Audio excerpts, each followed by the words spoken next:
Introducing Royal Caribbean's newest ship, Icon of the Seas, the ultimate family vacation. The ultimate 6 slides, 8 neighborhoods, 0 compromise vacation. The ultimate never done that, can't wait to do it vacation. The ultimate chillin' by a different pool every day of the week vacation. This is the Icon of vacations. Icon of the Seas, arriving in 2024. Book today. Come seek the Royal Caribbean. Ships Registry, Bahamas.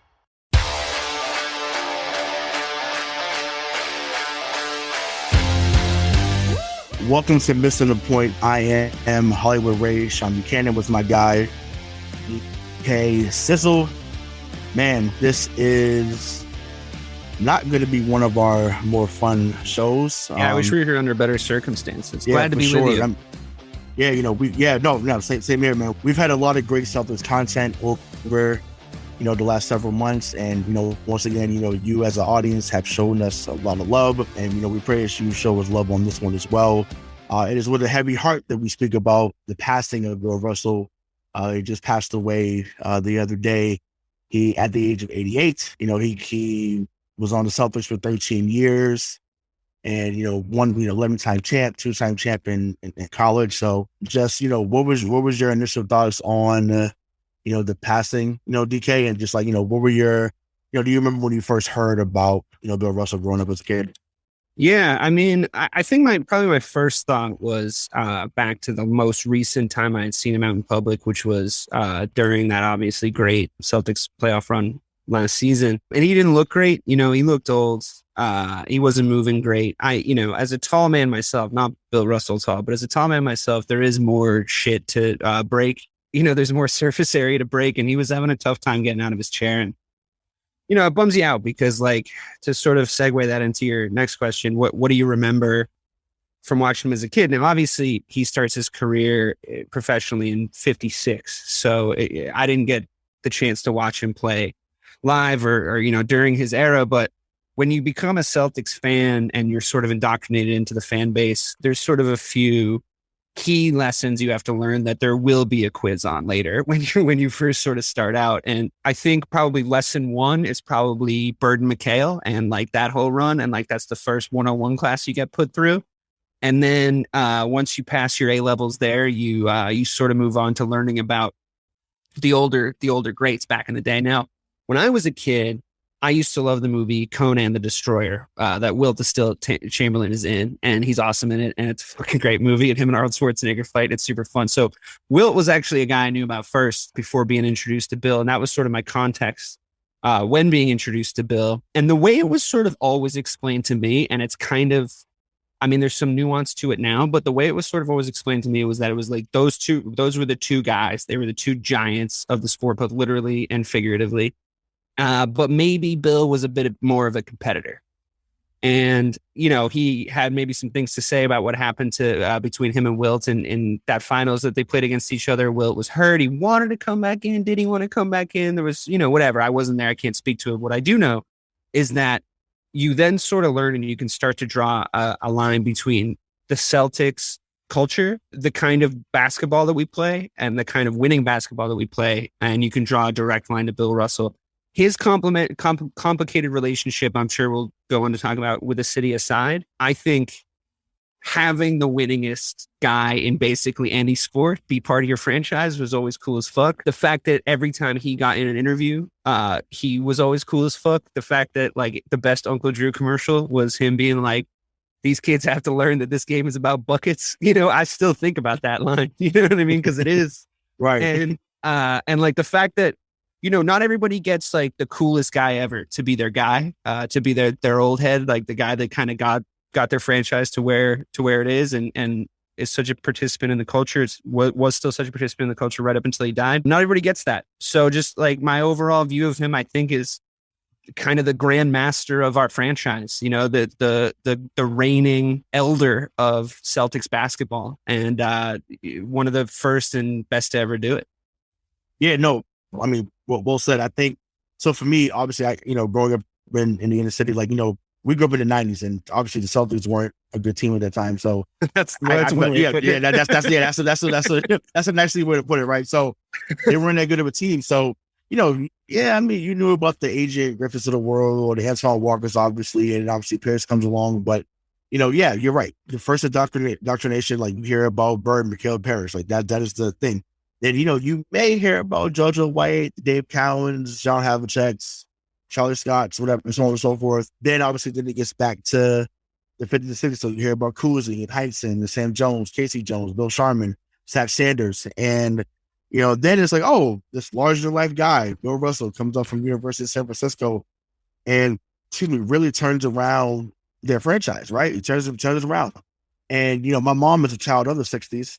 And, she would tell me, like, how, it wasn't, games weren't really being sold out at that time, for people to come see the Celtics, which is wild to me, because they have to have a franchise. Like, could you imagine if we were living when they won 8 straight? You're there every night. You're in the best seats in the house. we'd have been, I mean, people may think we're unbearable now. We really would have been unbearable. If we were around with them winning not 1, not 2, not 3, not 4, not 5, not 6, not 7, but 8 in a row, like, listen, I would have been the most inseparable person out here, like, by far. I'd have been talking crazy shit in the cafeteria, crazy shit, like, all that. Like, it just would have been crazy. But yeah, I just remember saying, like, it wasn't always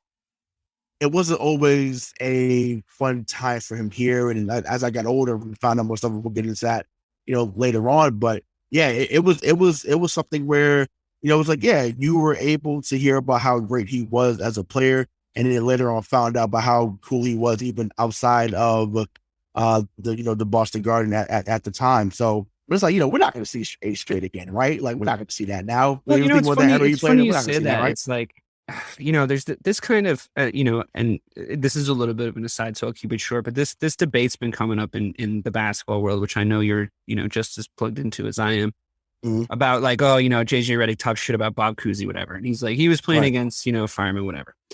Like, okay. The thing is like, my issue with that kind of conversation, and usually it's done honestly in basketball terms to sort of try to disregard the Celtics amount of the Celtics titles that we have. And what I always try and say to people is like, you'd have to take that across everything that happened in the 50s and 60s, because if Bill Russell wasn't the winningest basketball player of all time, he would have like set high jump records, like he wanted to go to the Olympics for 2 sports, and this is a guy that, I don't know, like maybe they're putting different shit in the Wheaties now. And like, maybe like with nutritionists and personal trainers and strength and conditioning coaches and an advanced tactical knowledge of the game. Yeah, it's different. It's hard to compare, but where would we be without them? We're standing on the shoulders of these giants, when we're watching this sport. And these are people that had to take a game in its infancy and develop it and make it important to be 7 feet tall and be able to still run and jump, make, a place for that person, like a place for a 7 foot tall man that can run and jump and do cool stuff, because football ain't it, Right. And they paved the way for the feats of athleticism and the kinds of things that we see players do today. And it's like, if you're Joel Embiid, like you should be thanking Bill Russell every time you cash that $25 million check. It just, the reason why we're here is because of the people that came before us. And like, I'm sure that like once they're playing with those NFL robots from the Fox broadcasts, and that those are the guys playing all the sports, we're not going to want to hear that our era wasn't shit because our guys bled actual blood, So right. I just think it's a silly argument. It's just so silly. It's never necessary. It's disrespectful, quite frankly. And like, these are also people, like you said, that were like fucking fighting civil rights battles at the same time as like becoming all-time great basketball champions. What are you guys doing nowadays? What are the basketball players of today doing? For the most part, fucking going back to their Manhattan brownstone and like tweeting. So like, whatever, it's all relative. Right. And I said, yeah, exactly. That's food. That's a term that made it. That was our thing. It's all relative, baby. But no, that's the thing though. It's like, yo, he wasn't getting crazy buckets. Like obviously he was getting 18, 19 a game, but it's like, bro, they almost get buckets and Chuck Taylors It was giving people 20 and 19, 30. It's like the last shoe I would wear to a basketball game. Yes, Chuck Taylors.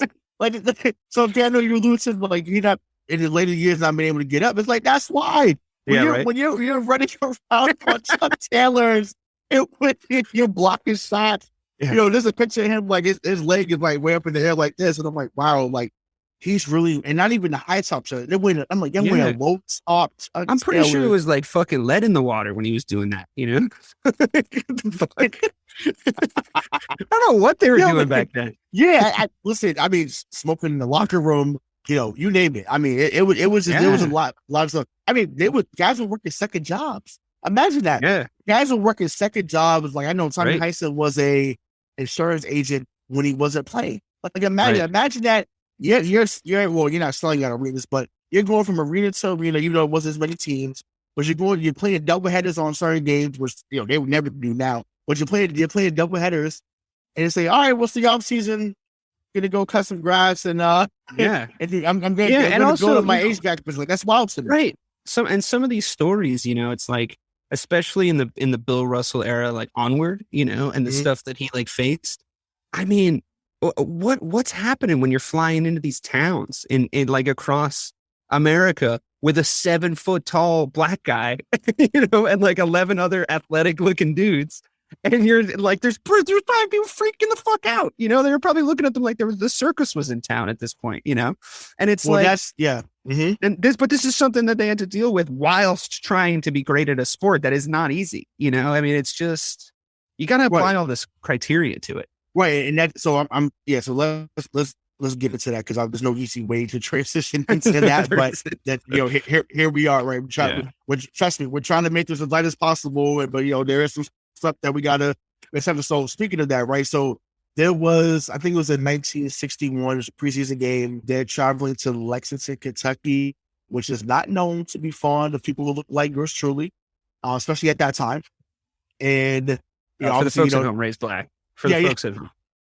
Yeah, so if you're not, it's not good radio. If you're not watching on YouTube, guys look like us. So I just think that they get there and Zach Sanders and I think either Sam Jones and Casey Jones were denied food at a local restaurant, because of the color of their skin.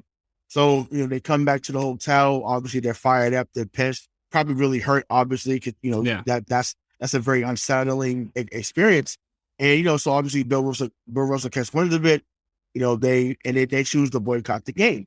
And, it ties into what happened a couple of years ago, right? So obviously what happened in Kenosha, Wisconsin. Well, obviously that Jacob Blake shooting, which we did an episode on early on. And, the players only chose to do, one thing, it was like one game they chose to boycott and not play that particular night, but it's like, they were on the front lines of this, right? So, just kind of dispute that. So it's like, just the difference between, it's like not knowing if you're going to make it home. Or, because like I said, you're going back to a mansion. Like these dudes were walking the streets, not knowing if they were going to make it home at times. So that was just wild to me, I mean, I'm on record. I think we all are, of being sort of like in agreement with what the players in the bubble did during that time. I think that they were in a literal bubble though, like a literal bubble. Right. You know what I mean? It's exactly, like, you kids these days are in a bubble. It's like, I'm not saying, I would be very reticent to take away from the fact that like, it's not a big deal to not go out and play like in a multi-billion-dollar industry that like, and you're saying we're not going out, we're shutting it down. And I don't know, kind of credit to the league also, I think at that point by being like, cool, whatever, we get it. I mean, this is a predominantly African-American league and like, this is how you guys are feeling about it. So cool. So not to take away from that, but yeah, I mean, I think you put it perfectly when you said they're like literally on the front lines. Like if they boycott the game and like how quickly does a mob get formed in fucking 1950s, 1960s middle America? You know what I mean? Super quick. Yeah. Yeah. It's like you go out there and play for us. This is what blah, blah, blah. Like, one guy gets pissed off because he's not going to get paid that night for like working security at the fucking, arena where they're supposed to play. And he goes and gets some of his friends. And all of a sudden you're on the fucking wrong end of a mob, informed by ignorance and fueled by hate. And I think that you're well aware of that if you're Bill Russell and the Celtics in that era. And I think that you I think it takes some mighty fucking stones to do something like that. And I think that people recognize that. I think that right up until the players in 2020 boycotting a game because of police brutality in general and the conversation that was going on at the time. But at the same time, like other people participating in civil rights throughout the 60s and 70s and beyond are going like, well, they're right there on the fucking front lines. Like, that the fucking guy flying their plane out of here might be a fucking card carrying racist. They don't know. So it's inspirational, like that word's tossed around a lot, but it's to use it less in the sense of like, I'm inspired by this amazing story and more in the sense of like, I draw from experiences of people that are in the same boat as me that are making decisions that are scarier maybe than the circumstances I'm in. So I might as well do something also. Right. And I think that like, that is what it is to be a leader in movements like that. And I think it's so cool that he was the Celtic and doing shit like that. You know what I mean? Because look, I mean, at the end of the day, like the Boston has a really complicated relationship with race because of the busing stuff, because of, experiences players have even today have come to the Garden, which, I wish that wasn't the case. Obviously experiences that Bill Russell had of just being like straight hated, even though he was a Celtic, which is difficult for me to wrap my head around now. But like, I mean, I guess it makes sense if it's 1958. Right. You're a Boston fan and you're giving Bill Russell shit. Like, who are you? Yeah, no, because I mean, I think his daughter came out with a statement recently, but I guess when Celtics were on the road and they would stay home because they wouldn't come out with the family. Like, that's tires getting slashed. I know. I think the story about someone sitting in his bed, which that to me, that's the equivalent to getting spit on. Like shit like that. Like I'm liable to go to the truck and that to me it's unbelievable. So, and I'm sure there's many other stuff that's on the surface that we haven't even heard about, right? And it's crazy because obviously it wasn't just him, but obviously with him being the star of the team, him being outspoken, which definitely was not a thing. Like I say, obviously once again, the Joel Embiids, the LeBron James, the Charles Barkley's, like a lot of those guys that have been able to be outspoken about race and just whatever they want to talk about in this world and in this media on this media outlet, that Draymond Green of the world, like. They need to be thanking guys like Bill Russell because he really was a pioneer for people that was like, look, this is not right. I'm going to speak on it. And if y'all got a problem with it, I'm going to keep talking about it until, we see a change. But, I want to, because we've danced around the part that obviously, it was good to see a guy that was on the front lines, being in the Celtic uniform, being in the city of Boston, that has been racially charged at times. But I want to speak to the relationship between him and Red, right? Because obviously Red drafts the first, black guy in NBA history named Shaq Cooper. He played here for a while in Boston, same year as Bob Cousy. They came at the same time. But obviously his most famous pick ever will always be, Bill Russell. So lost out of Larry Bird. So I just wanted to speak about how important do you think it was that Red Auerbach was his coach at that time, because I don't know if anyone else could have been in that position. So, what are your thoughts about, Red Auerbach as his coach and his confidant at that time? Well, I think it's kind of a weird thing to say, but like, stay with me on this. I think the thing that Red did in that scenario that was unorthodox wasn't getting a black player. The thing that he did that was unorthodox was deciding that a big man was going to be his defensive focal point on his team. And he saw Russell's toughness and rebounding and his ability to kind of have a giant basketball IQ in the position that he's in. And he sort of changed the center position with him, because if you'll remember, I mean, you don't have to remember because you weren't there, but if you've been reincarnated back from somebody that watched basketball in 1953, right? The point forwards and the centers, those were guys that scored. That's the way it sort of was back then. And I think it was like an unorthodox move for Red to put Bill in that position. And I think that to find a guy as talented as Bill Russell to sort of move him up in the world as, one of the greats of the game, and do it in that unorthodox way, and also let him be him a little bit, like let him express himself. I think he did that with all the players. That's great. I mean, look, I didn't know Red Auerbach personally. He was a guy in the 1950s. I would be very unsurprised if around a steak dinner with like 5 other white dudes, he didn't say some shit in his time. I mean, I have no fucking clue, but this is just sort of how it works a lot of the times when you get, there's nothing more dangerous than 5 white guys alone in a room. It's like not a room you want to fucking be in, because they're either like deciding what country to invade or they're making racist jokes. But my point is, I think the kind of coach that Red was, I think he's instrumental in Bill becoming who he is from a basketball sense. Yeah, no, I mean basketball sense, but I mean but even let him play their style, and obviously yes, you don't get to where they got to without really his defensive prowess, right? Obviously, Kuzi was pushing the ball. He D's up Will. Yeah, exactly, exactly.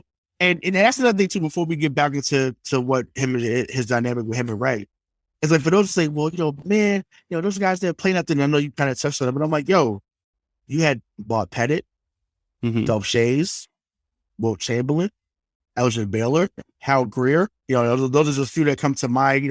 They're like, there's a guy that come to mind, and I'm like, yo, these dudes could get buckets in their days. So to say that they played against, it was only plumbers, only salesmen, it's like, yo, dudes was like Elgin Baylor specifically, and Tommy Hanks spoke about it too. This dude was getting 30 a night and was the original MJ. Right. Like, was once again, and listen, I want you to understand, getting 30, and I keep saying this, getting 30 in Chuck Taylors is no easy feat. You go out there, once again, you're in Cali, so I know they wear a lot of Chuck Taylors out there, but I'm like, go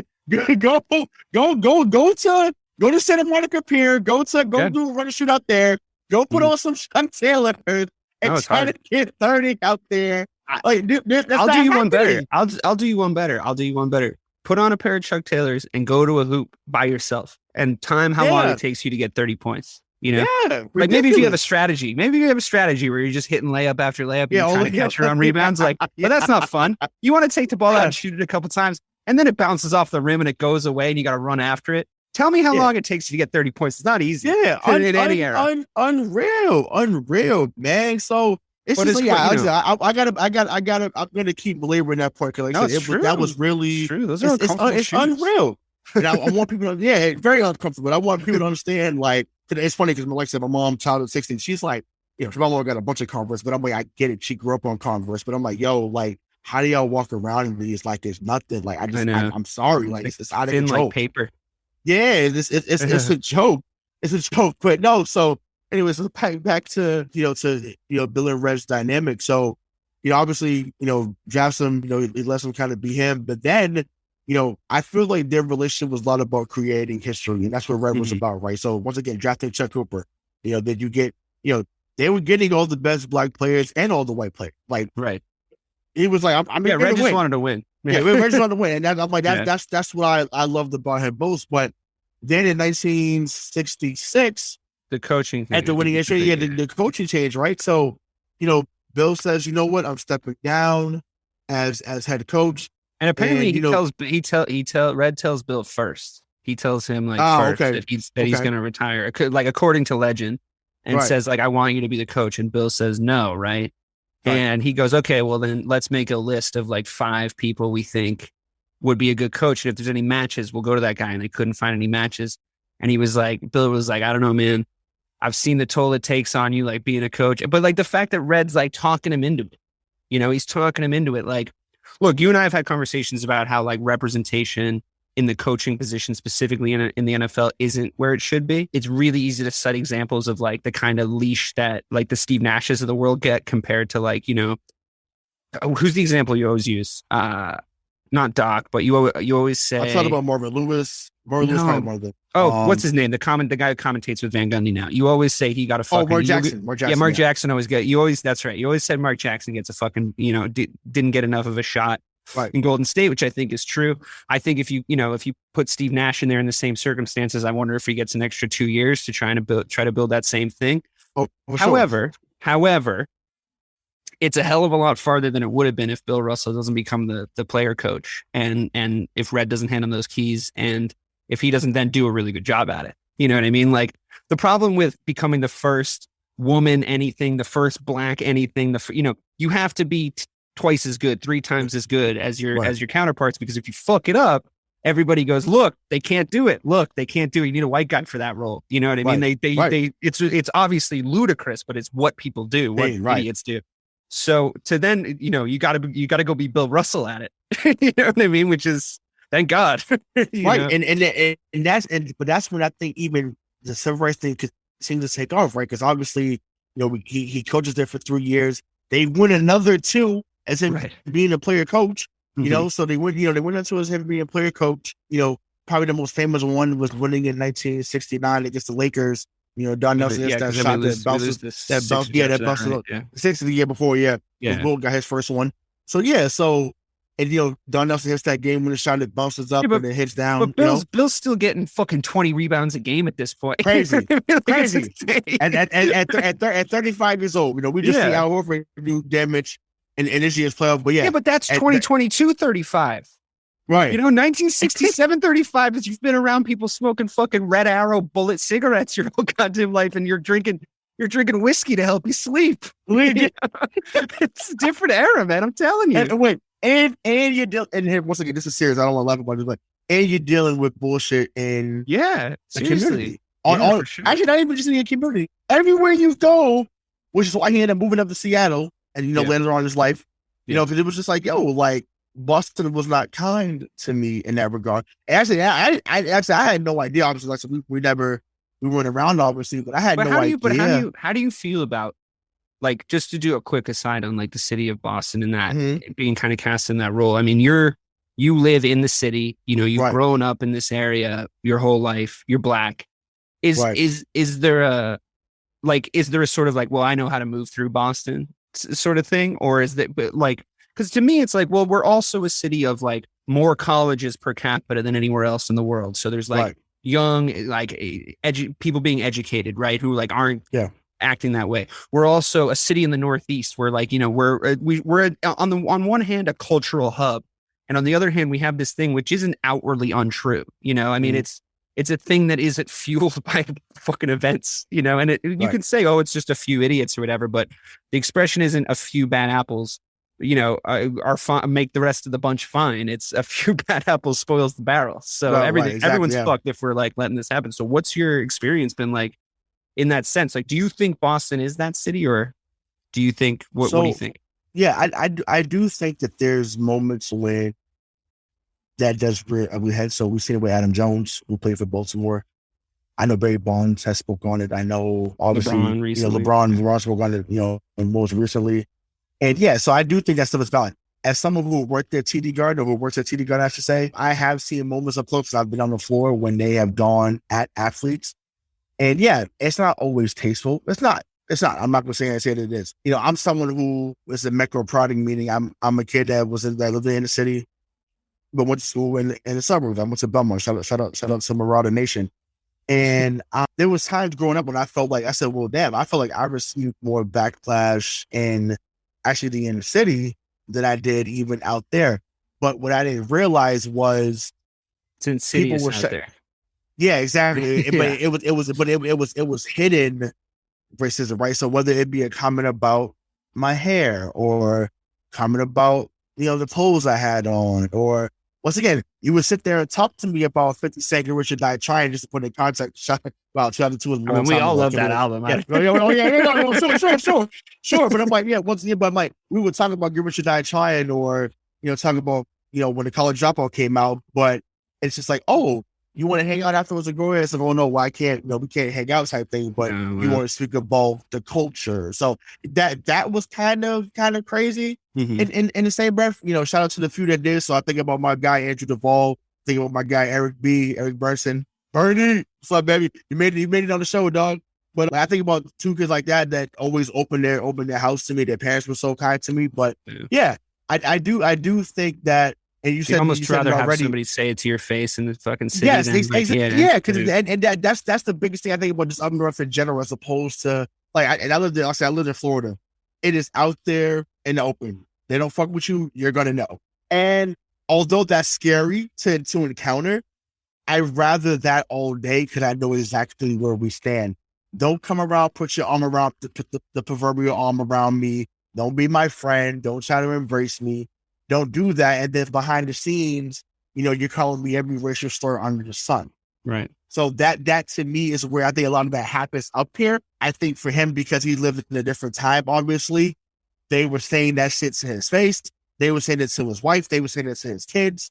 And obviously, I'm pretty sure that he had many moments where it's like, yo, if you want to come at me, remember that once again, not making light of this, but like, I'm a man, I'm for like, I'm pretty sure he was like, yo, if you want to come at me, then come at me. But right. Don't try my family. Don't try those that are my loved ones. So, but in the same breath too, I do think, I felt like I did know how to move around, but yeah, I mean, I'm thankful that I haven't experienced too much. Once again, that's in my face. And once again, it might have been a lot of stuff behind the scenes, but I haven't experienced a lot of racism in my face. Thankfully, a lot of it's probably been hidden and stuff that I get to do about or didn't know about. But or you look back later and you go like, oh fuck. Yeah, like certain things you remember, like okay, like especially with the hair. Once I got braids, it was a whole different thing. Like I had the short hair, it was cool, but it was like, oh, like, is this shit real hair or is this You're that? like, oh, thanks. All of a sudden, I fucking fit the profile. It's like, oh, like okay, like great, like so stuff like that gets a little crazy, but. So you're saying essentially like, I mean, you can't necessarily deny that like the city has its issues with it, but don't pretend like that doesn't mean that like it doesn't exist insidiously somewhere else also, I mean, I'm glad you said that too. Cause I feel like, and once again, and if this becomes a clip, so be it, whatever, but and I feel like I'm speaking for both of us on this, even though you're on the West Coast, Tupac, can't believe you don't joke with him. No, it's just like, don't make Boston out to be the most racist city in America. Yeah, and I want that on wax. I'm that with this going on now with his passing, and then obviously what LeBron said a few weeks ago, it's kind of gave people, this is not the most racist city in America, and we're not going to say that like that. Like, and once again, yes, and it's not about are you just saying that one's better than? No, I'm not saying about no one's better than the other. I'm just saying, do not make it seem like this is the worst city of all time. You heard it here first, folks. Boston, not the most racist city in America, just the worst at hiding it. Just the worst at hiding. You know what I'm saying? Like everywhere is like this. I'm like, you got folks out here that got hung.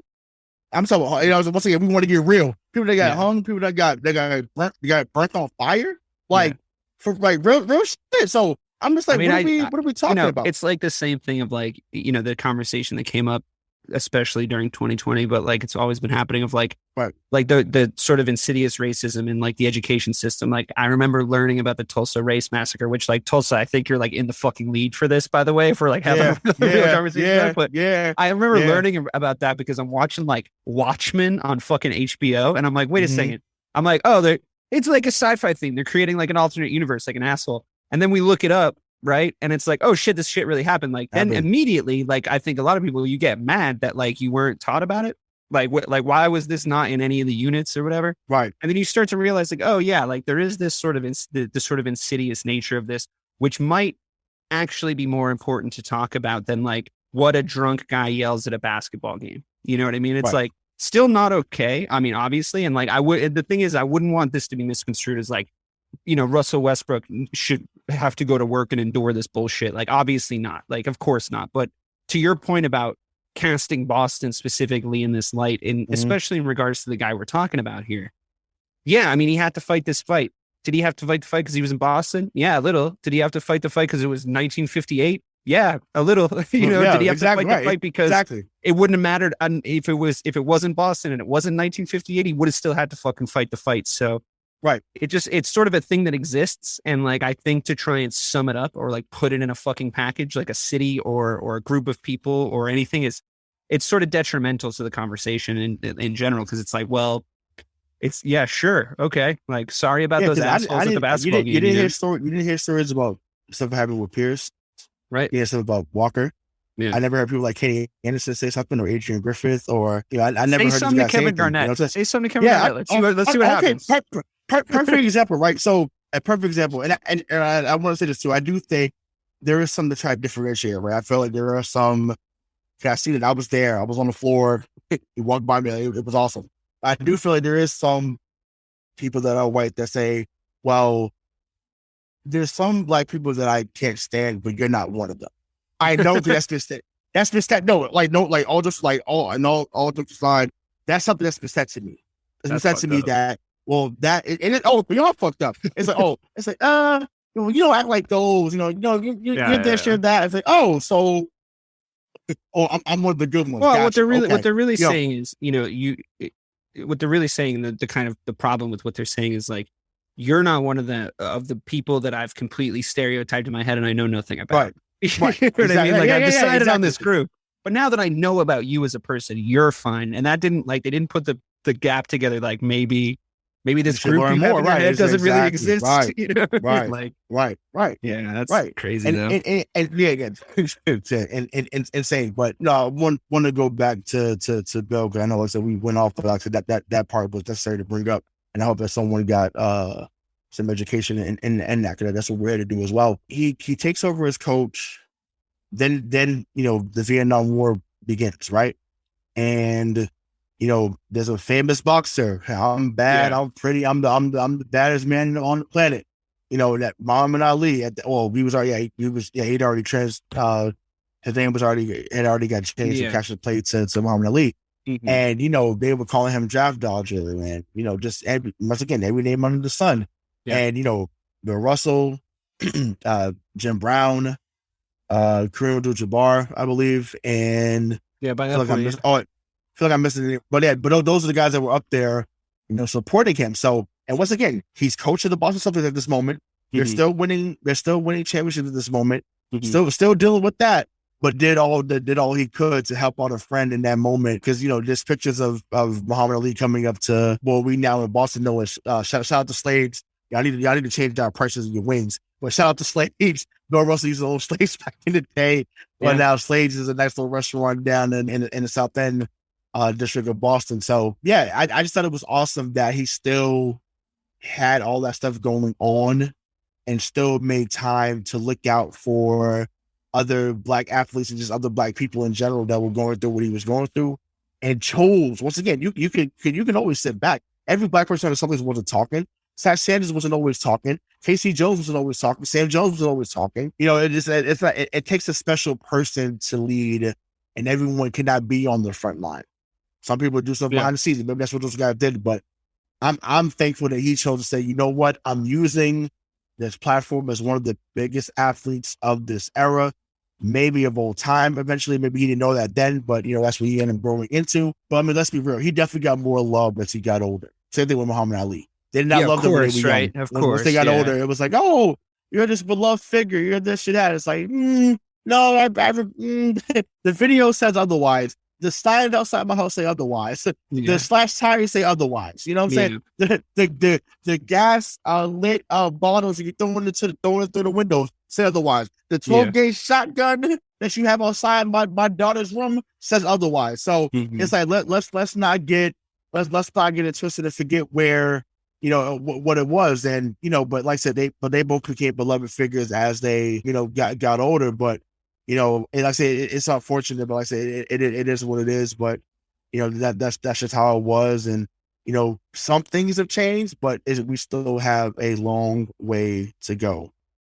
Yeah, I feel like the kind of juxtaposition, especially between a guy like Bill Russell and a guy like Muhammad Ali, is funny because as kind of ostentatious as Bill Russell could be on the court, I think he was always sort of a soft-spoken individual. I think he led a lot with his actions. I think that he, especially as he got older, the kind of elder statesman role that he took on. I remember so clearly, like he basically like fixed the Shaq and Kobe feud, right? Like it's like wading in as like the ambassador to Israel and like fixing their fight with the Palestinians at that point in basketball history, Mm-hmm. And I think that like he wasn't in a time where so many things could be so and I say this as someone looking back on a time I wasn't there for, but I can only sort of look through the lens of the historical facts as presented. But in a time where clearly anything could be inflammatory if you were a Black person, anything out of your mouth, especially someone that was like in a prominent role, because that's another element of racism too, right? Where it's like, oh, he only has that job because blank, blank, blank, right? And it's like, oh, I didn't get that job because blah, blah, blah, affirmative action, blah, blah, blah. Like I've just heard these conversations going on, and it's like, well,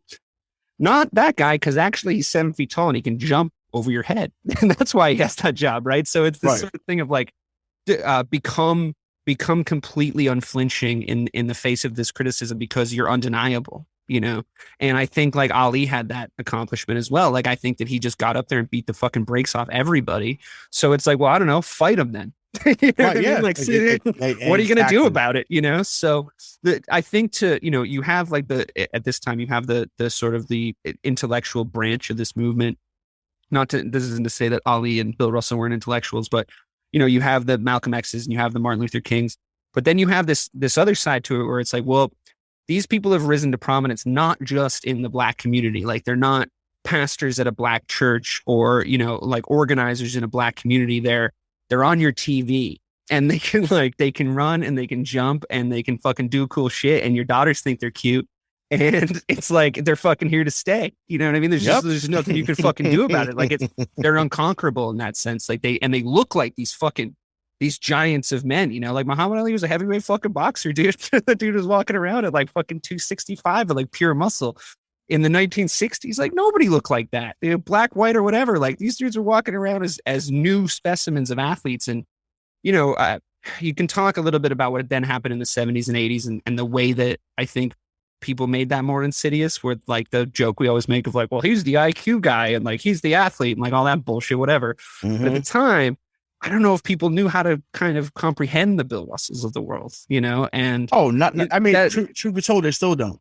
Yeah, right, exactly. And that paves the way for guys like Kareem who are coming up in a time where you can go and get your fucking 25 a night, but you can also go home and you can educate yourself on things. And like when a microphone's shoved in front of your face, you like speak, you speak very intelligently on these subjects. And, like we talked before, you got to be like twice as good as the guy that like might've gotten your job or whatever. It's like, yeah, these guys are paving the way for the next generation and the next generation, to be able to sort of just keep elevating and, being given these platforms. I just think it's fucking cool. And I just like, Bill Russell's so cool, man. Like everyone's sad that Bill Russell's dead. Everyone's sad. It's not just like we're a Boston Celtics fans. Universal thing. Mm-hmm. We're Boston fans. You saw on the internet, all of social media, people, Barack Obama being like, this is what this dude was like. I met him a couple times. He was cool as fuck. Basically said it in like Barack Obama speak, but like he was basically being like, that guy was fuck. This sucks. Like, and that's what everybody was sort of feeling because, all the guys that hated him because he was Black are dead now. So that's a positive. He probably outlasted fucking all of them because he was a pro. Oh, for sure. I'm like, 88 years. Obviously, that's a long time on That's damn Earth. good.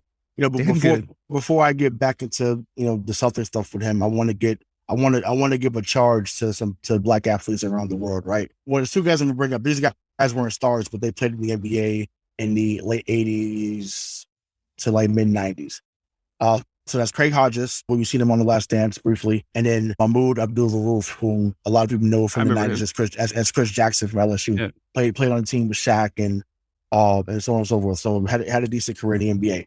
The reason why I bring those two guys up, those are two guys who became very militant in the NBA and saw what was going on and was calling out, calling out the oppressor, so to speak, right? And essentially got blackballed because they were calling out, right?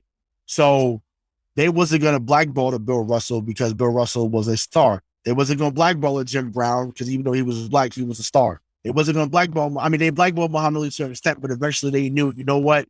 This guy is a draw. And we don't get Ali Frazier, we don't get Ali Foreman, we don't get Ken Norton, we don't get all those so many fucking years off him. No, they took so many years off. Oh yeah, they took 3 years off his career. Crazy. You know what I'm saying? In his prime, like that, right in his prime. You know what I mean? Like still comes back and it becomes world champion. So Ali Boombaye, oh great, love that movie. But I love it. Yeah, we can do a whole separate Muhammad Ali podcast if you want. I'm here for it. I'm read up. I've read up. Yeah, so as you come back, bro, we got to know. But so to me, I'm imploring like I said, and it can't just be LeBron. I said, I think about guys, he's retired, but I think about guys like D Wade. I think about, I'm trying to think of names off the top of my head, but I'm like, just guys that are prominent figures that are African American. Once again, when I ask you to put together marches, when I ask you to build all these different communities, which would be dope, that's great. But when these issues arise, whether you're using Twitter, whether you're going on IG Live, whether you're using Spaces, like whatever platform you want to use, you need to speak up on these injustices, and not just in the moment when it happens, but periodically. So whether you're sending a foundations, like you have to let your resources work for you for the benefit of others. It's not just about you. Because once again, role players, and once again, and this is not a knock on who I'm about to say, but it's just a fact that he's a role player.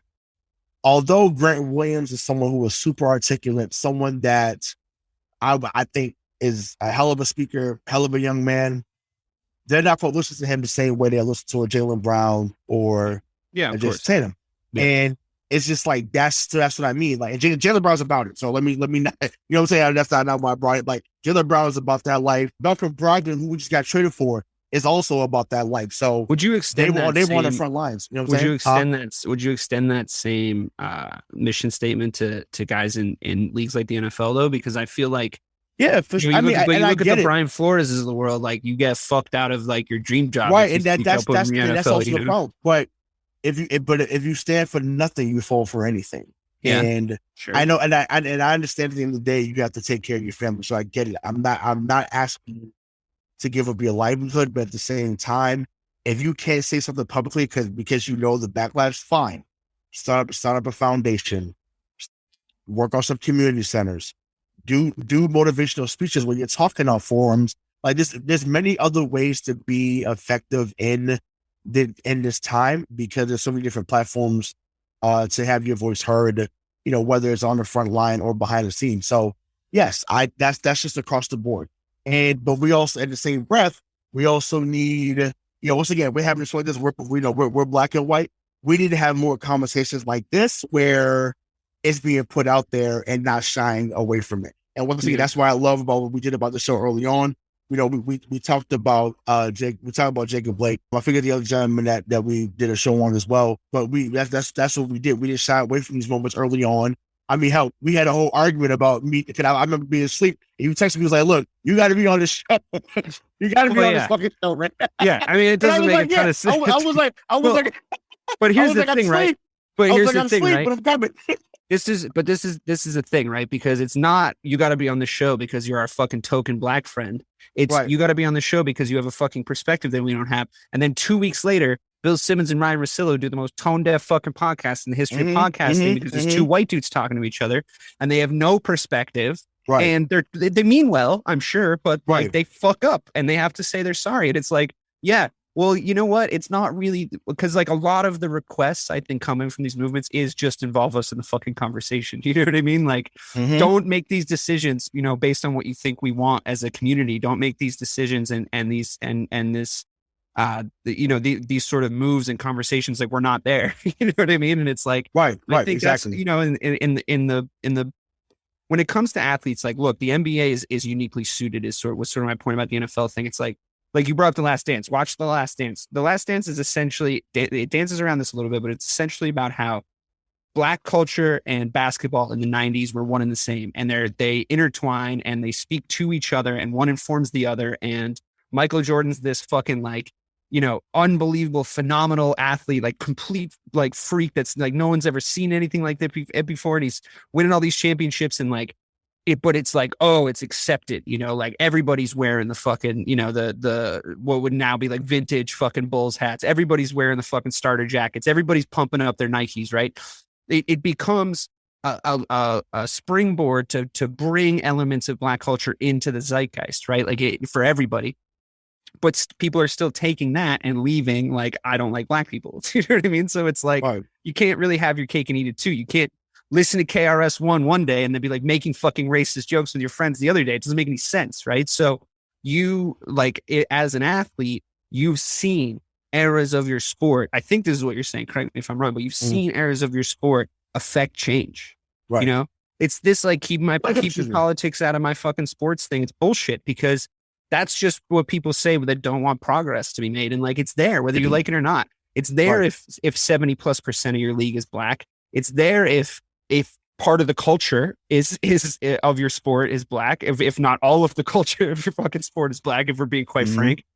It's there. It's already there. You're either choosing to amplify it in a positive way or you're choosing to ignore it because you're scared. And like, you can't have your cake and eat it too. You can't cash those checks from the NBA on the backs of people that are going to go outside. And when they're not in the Garden or, you know, in the Staples Center or whatever, they're going to get treated like shit. It just doesn't make sense. So I would put that same charge that you put to athletes in the NBA to fucking white athletes. You know, I think there's some of them that do speak up. I've liked a lot of what JJ Redick said before he insulted Bob Cousy. Now he's not welcome in Boston anymore, obviously, but But I've liked a lot of what he's said about it. I mean, these are guys that spend a majority of their life around people of color in general because of the thing that they do for a living. So they should fucking know better too. They should open their mouths too, and not necessarily in the way I think that white people are prone to talk, which is first and loudest, but maybe just be there with words of support for people. The people that are experiencing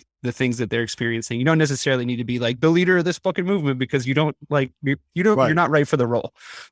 but right. We're going to go in a different direction. Thank you so much for coming in and auditioning, but you can be there and you can be supportive. And I think that it's not just black athletes that need to speak up. I think it's like and owners and coaches, and it's like everybody's got to be singing off the same hymn sheet, man, because you're all making money off the same fucking thing. Mm-hmm. So yeah, exactly.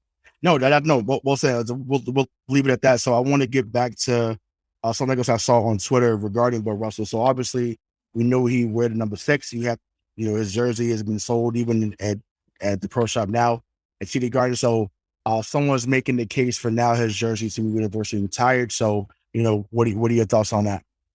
I think if there's anybody in basketball that should have a universal retirement, it should be Bill Russell. You can make the case for Kobe, I think, and like sort of what he's posthumously meant to the culture and like how tragic it was the way that he died. It wasn't just, I mean, I'm not saying it's good when anyone dies, but obviously everyone has to. So you want to be 88 and like die of old age. You don't want to like be with your daughter in a fucking helicopter crash, So right. I think that for what he did for basketball, for what he did for the culture, like we've talked about, I think it makes complete sense to universally retire his jersey. And I think that if we're very careful about that, and I think that if we really pick and choose like who we do that with, I think you can actually make a real statement. I think if you start handing out that superlative to people that aren't Bill Russell or of the Bill Russell sort of, level,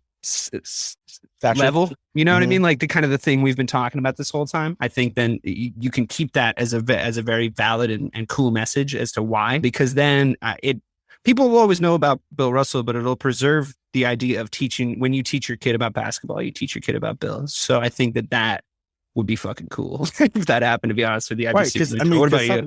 Yeah, because some people was like, well, he's not Jackie Robinson because he wasn't the first. Well, Jackie Robinson wasn't the first either. He was the most famous. Yeah. I don't know. So, that's a little apples and oranges, isn't it? Like, I'm saying that's what people say. Though. So, but it's like no. But I get why they say Jackie, that. But Jackie wasn't the first either. But it's like Jackie, April 15th, 1947. Once again, the fact that I can remember that in my brain forever changed baseball. So but yes, shout out to Buck O'Neil. Shout out to Satchel Paige. Like, the Kansas City Marshals. Shout out to the Negro Leagues. I get that. There was other people that came and did the thing first, but Jackie Robinson, because he played in Brooklyn, played in New York, played at Ebbets Field, and made it what it was. But, and once again, it was well deserved. So let's, chill on that. It was well deserved. But I just hate that it took for him to pass away to have that conversation. Yeah. Obviously, we know LeBron has made number 6 famous because he wore number 6 down in Miami. Won the championships down there from coming back to 23. I get that. Hell, Miami has 23 retired in their arena for Jordan. Like, to me, like Jordan's another number that should be universally retired as well. Because he is the Wayne Gretzky of the NBA. Let's be honest. I agree. And I think it's almost silly when you see guys at 23 now, though, right? It's like you're almost like, what are you doing? What are you doing? I mean, there's no. I mean, I can't think of another player that made 23 iconic. Yeah. And once again, I mean, that's one of the things for the day, but I'm like, we think about the 90s. The next guy that I can think about that was even decent wearing 23 was Mitch Richmond. And yeah, he was a 2-time All-Star, but he wasn't near what Jordan was. He was a great 2-guard for a while, but he wasn't that guy. But like, again, I don't want to get that rabbit hole. If Jason Tatum was like, I want 23, you'd be like, dude, don't do that thing. Like, come on. Don't do that thing. You're fine. You're number 0 for life. You're good. Like I said, and made us forget about Walter. So Avery Bradley for that matter. You're good. But no, I just hate that it took for him to pass away. Yeah. For that conversation to even arise. And I think it's like, he did so much. But that's what I'm saying. It just ties back to now he's getting all this love later in life, and now that he's passed away. Yeah. Like, all these stories are coming, but like he did this, he did that. Like a story I heard, and I thought this was hilarious. I know you enjoyed this. That's why I was waiting to bring this up. So apparently, this is 1965. Will Chamberlain in his heyday, killing it in Philadelphia. The original Warriors before they went to San Francisco. That's right. That's where he had his 100-point game. They still, that's still a Golden State Warriors record now. Yeah, exactly. That's technically the franchise. So that belongs to the Golden State Warriors, which is crazy. But yeah, sorry, go on. Right, that's wild. Yeah, so Will Chamberlain has signed a 3-year deal for $100,000, which I mean, and now it sounds like that's you money in the 1960s. Yeah. But I'm like, yeah, that's I mean, dog, 30 racks in 1965. He was out here living, okay? Yeah, he was, because he was flying to LA and wearing fucking mink coats, and he was with like 3 chicks, and he was rolling into nightclubs like a fucking boss. Like, yeah, that must have been some money, because like, he was. I mean, yeah, when the house was 2,500 in the 60s, like, you got 5 of them. Yeah, exactly. You can buy 5 houses. You good? So he gets that. So I guess Bill walks into the office and is like, "Yo, I'm not coming back unless I get at least $1 more." So what does Red do? Okay, 3 years, 100,001. It's like, and he signs the deal, and he goes on. And I mean, we saw the same thing with when Shaq left for Orlando. Yeah, Alonzo got 7 years, 120. And then I think they gave Shaq 7 years, 121. He was like, okay, coming to LA, you know what I'm saying? Shaq was all about his fucking bag, though. People forget. Oh, for sure. And he should have been. As he should have been. Yeah, for sure. But that man knew how to make his money, though, for sure. He wasn't fucking around on that front. Not at all. Even to this day. And I love him for that. But no, so that was always a funny story too. We had another one that I think about too. This was like the NBA. NBA started doing award shows after the season. And so, they giving out the awards. And then, so Bill Russell gets a Lifetime Achievement Award, I think, in 2017, 2018. And so Kareem's up there, Hakeem Olajuwon's up there, Shaq's up there. I think Magic and who else was up there? The Bill Russells of their generation. Yeah. So he whispers, he's like, "I will get your ass." and the hot mic picks it up, and everyone just fell out laughing. So. Yeah. Like, and he just really was a clown. And, because Kevin Garnett talked about it too, I guess there was a story with them too. Like I don't know, after they won or before they won, he was just like, yeah. He said, "Man, you're one of my favorite players." And Kevin Garnett was like, mm-hmm. He was like, he said, you be out here trying to prank people. He said, "No, man, you're really one of my favorite players, man." He said, "You make me proud on a regular basis, man." So I think that was just cool to see that interaction, because him and KG were really close. I think behind the scenes, and we saw it when they won the championship. He said, "I got my own, man. I got my own." It was like he was talking to his grandfather. "I got my own, Pop. I got my own." So right? That's definitely how it felt. So yeah, I was like, "I got 11." Right. He's like, "Yeah, listen, I got 10 more than you can get to the parties I go to." But that's so crazy to think about. Like, Bird won 3. I think Havlicek has 8. Yeah, Cousy has 8 because he retired early. Yeah, Sam Jones has 8. Satch has 8. Heisen has 8. I don't know though, because I give Tommy a ring for the 08 announcements. Oh, gotcha. Okay, so he had 9. Okay, cool. Wait, I'm sorry. Wait, actually, that's the case. You can give Heisen 11 too, because Heisen won 2 as a coach too. He won 2 as a coach because he was coach. 2 as a coach. Yeah, so he has 11. Here's 11. I think actually the Tommy Heinsohn record is, I think that he's been involved with the Celtics in some way, shape, or form for all 18 banners or some shit, like some crazy shit like that. So that's fucking bananas. Like that guy, I miss that guy too. Yeah, no, exactly. And I guess the last one left is Cousy. I think everyone has passed away, because Havlicek passed away a few years ago. Yeah, a few years ago. Sam Jones. Casey Jones, Casey Jones passed away too. But Cousy's still knocking around though, right? No, yeah, cool. Yeah, he made a comment about Reddick. Right. He was like, "Fuck JJ Redick." What has he done? Jay West got on his ass too. So I thought that was hilarious. Listen, I mean, I get it. I feel like if you put JJ Redick in a time machine and went back to the fucking 1800s or whatever, and Bob Cousy's dribbling a fucking basketball with one hand, he's probably fucking lighting him up. I get that, but if you take Bob Cousy and you take him as an embryo and you make him born in like fucking 1990, and then you train him in basketball in the way that you train everybody else in basketball, and he like gets to fucking learn how to do all that shit, and you give him like food that doesn't have like, I don't fucking know what they were making shit out of back then. Rusty iron. Cousy was dribbling around.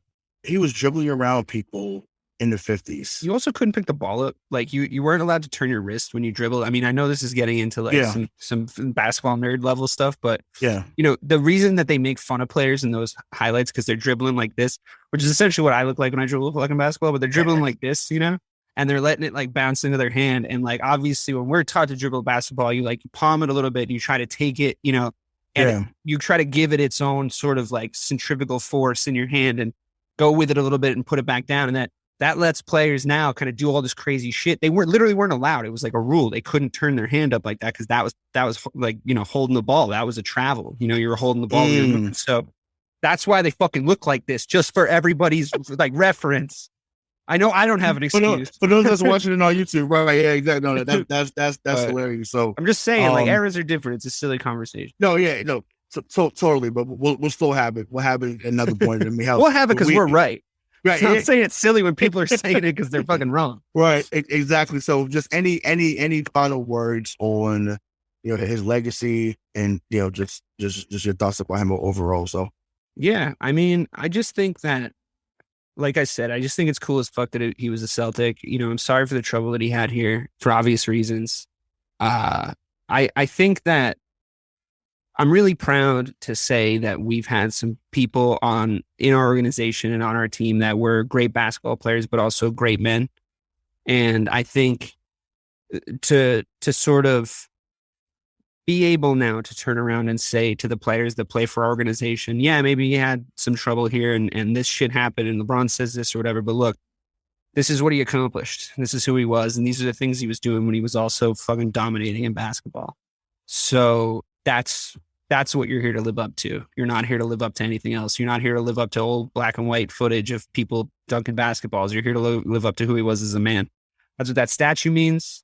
That's what his legacy means. That's what it'll mean if, we universally retire his jersey. It's yes, he was a great basketball player and you can't take that away from him, but like who he was as a person, I think was profoundly more important. And I think that's the legacy he leaves and we should be so lucky. Yeah, for sure. So listen, a great player, a great activist, a great human being. But Russell, we thank you for the 13 years. We thank you for the life that you lived overall on and off the court. And like I said, you're a Celtic, Celtics for life. And once again, we're forever grateful for the impact that you left, not only on this organization, but, in this world as a whole. So for DK Sizzle, I'm Hollywood Rayshawn Buchanan, and we will see you next time.